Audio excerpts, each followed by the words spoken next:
AI বিপ্লবকে আমরা তো পুরোপুরি ডিজিটালি ভাবি, তাই না? কিন্তু এর পেছনে একটা বিশাল, প্রায় অদৃশ্য একটা বাস্তব খরচও আছে। এই বিশ্লেষণটিতে আমরা সেই খরচের গভীরেই ডুব দেব। তাহলে চলুন শুরু করা যাক। ব্যাপারটা হলো ২০২৫ সাল নাগাদ কৃত্রিম বুদ্ধিমত্তা মানে এআই হয়ে উঠেছে বিশ্ব অর্থনীতির সবচেয়ে বড় শক্তি। এটা শুধু একটা প্রযুক্তিগত বদল নয়, এটা যেন একটা নতুন অর্থনৈতিক গোল্ড রাশ। আর এই সংখ্যাটা একবার দেখুন, $5.43 ট্রিলিয়ন। ভাবা যায়? ধারণা করা হচ্ছে ২০২৫ সালে সারা বিশ্বে আইটি খাতে মোট খরচের অঙ্কটা এখানেই গিয়ে দাঁড়াবে। আর এর পেছনে মূল শক্তিটা কি? অবশ্যই এআইয়ের এই অবিশ্বাস্য উত্থান। এই বিশাল খরচের মধ্যে শুধু বড় বড় টেক কোম্পানিগুলোই, ভাবুন তো, ২০২৫ সালে এআই পরিকাঠামোর পেছনেই খরচ করতে চলেছে $৩০০ বিলিয়ন। এটা কিন্তু শুধু পরিকাঠামোয়। এই সংখ্যাটা তো আরও অবাক করার মতো। মাত্র গত ৬ মাসে প্রায় $৫০০ বিলিয়ন বড় বড় এআই পরিকাঠামো চুক্তি হয়েছে। মানে বিনিয়োগের গতি আর পরিমাণ দুটোই এখন আকাশ ছোঁয়া। কিন্তু এত কিছুর পেছনে এই যে এত বড় একটা বিপ্লব, একে শক্তি যোগানোর আসল খরচটা কি? মানে এর একটা লুকানো দিকও তো আছে, তাই না? এখানেই কিন্তু গল্পের মোড়টা ঘুরে যায়। আর এই কথাটা দেখুন, খুব সুন্দরভাবে পুরো ব্যাপারটা বুঝিয়ে দিচ্ছে। এআই আসলে ডিজিটাল অর্থনীতির কঠিন বাস্তব সীমাগুলোকে চোখে আঙুল দিয়ে দেখিয়ে দিয়েছে। ব্যাপারটা অনেকটা এরকম যে এতদিন যে ক্লাউডকে আমরা অধরা ভেবে এসেছি, সেটা এখন যেন একটা কংক্রিটের দেওয়ালে এসে ধাক্কা খাচ্ছে। তাহলে আসল সমস্যাটা কোথায়? সমস্যাটা হলো ডেটা সেন্টারের বিদ্যুতের চাহিদা। মানে এই যে এআই মডেলগুলোকে ট্রেনিং দেওয়া হয়, চালানো হয়, এর জন্য যে বিপুল পরিমাণে লাগাতার বিদ্যুতের যোগান লাগে, সেটা আমাদের সারা পৃথিবীর এনার্জি গ্রিডগুলোকে একেবারে শেষ সীমায় ঠেলে নিয়ে যাচ্ছে। আর এর ফলটা কী হচ্ছে? এর সরাসরি প্রভাব কিন্তু পড়ছে সাধারণ মানুষের উপর। কিছু জায়গায় তো এমন আশঙ্কাও করা হচ্ছে যে শুধু এই ডেটা সেন্টার তৈরির খরচ মেটাতে গিয়েই সাধারণ বাড়ির বিদ্যুৎ বিল ৭০% পর্যন্ত বেড়ে যেতে পারে। আর এই ব্যক্তিগত প্রভাবটাকেই বলা হচ্ছে ক্লাউডের বাস্তব পদচিহ্ন, মানে সবার পকেট থেকে বেরিয়ে যাওয়া বাড়তি বিদ্যুৎ বিল। এই স্লাইডটা দেখলে বোঝা যাবে ব্যাপারটা আর শুধু তত্ত্বের মধ্যে নেই, একদম বাস্তব। আমেরিকার কয়েকটা শহরের উদাহরণ দেখুন। ওহাইওর কলাম্বাসে মানুষের মাসিক বিল গড়ে বেড়েছে $২৭, নিউ জার্সি ট্রেন্টনে $২৬, ওয়াশিংটন ডিসিতে $২১। মানে খরচটা কিন্তু সত্যি সত্যি বাড়ছে। আর এই উক্তিটা তো আরও গভীর।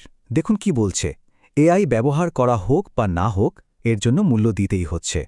এর মানেটা কি দাঁড়ালো?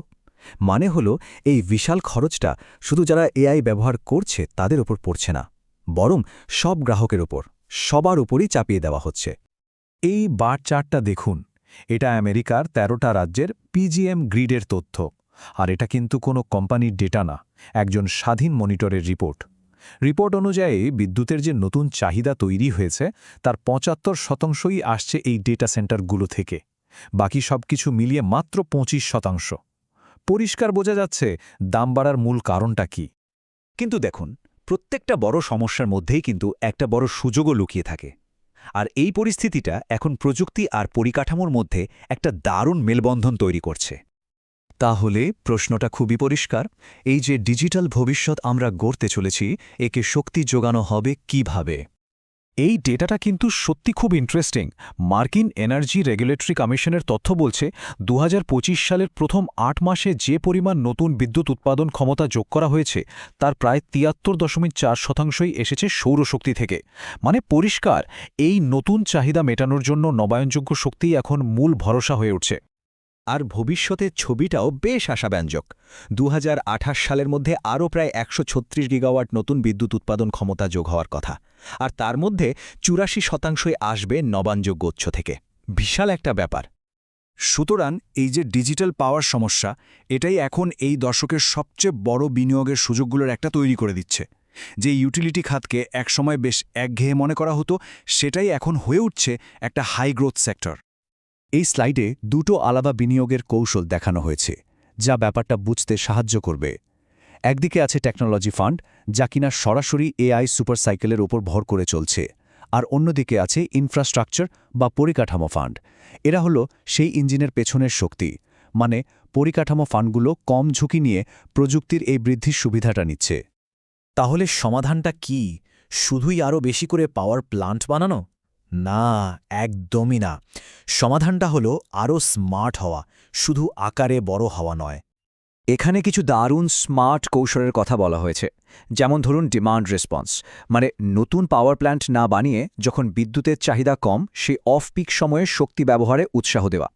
আবার আছে কর্পোরেট অ্যাডিশনালিটি। মাইক্রোসফটের মতো কোম্পানিগুলো এখন যা করছে, তারা নিজেরা যতটা বিদ্যুৎ ব্যবহার করছে ঠিক ততটাই নতুন ক্লিন এনার্জি গ্রিডে যোগ করছে। গুগল আবার অন্য একটা কাজ করছে, তারা তাদের কম্পিউটিংয়ের কাজগুলো এমন জায়গায় বা সময়ে সরিয়ে নিয়ে যাচ্ছে যেখানে বা যখন নবায়নযোগ্য শক্তির সবচেয়ে বেশি পাওয়া যায়। আর সবশেষে রাজ্য সরকারগুলো নতুন নিয়ম তৈরি করছে যাতে এই পরিকাঠামো বাড়তি খরচটা সাধারণ মানুষের ঘাড়ে না চাপে। তাহলে সবশেষে একটা প্রশ্ন কিন্তু থেকেই যায়, তাই না? এআই এর ভবিষ্যৎ কি শুধু কোডিংয়ের মধ্যেই লেখা আছে, নাকি এর চাবিকাঠিটা আসলে লুকিয়ে আছে পাওয়ার গ্রিডের মধ্যে? এই প্রশ্নটাই আমাদের ডিজিটাল আর বাস্তব জগতের মধ্যে যে একটা গভীর সংযোগ আছে সেটা নিয়ে নতুন করে ভাবতে বাধ্য করে।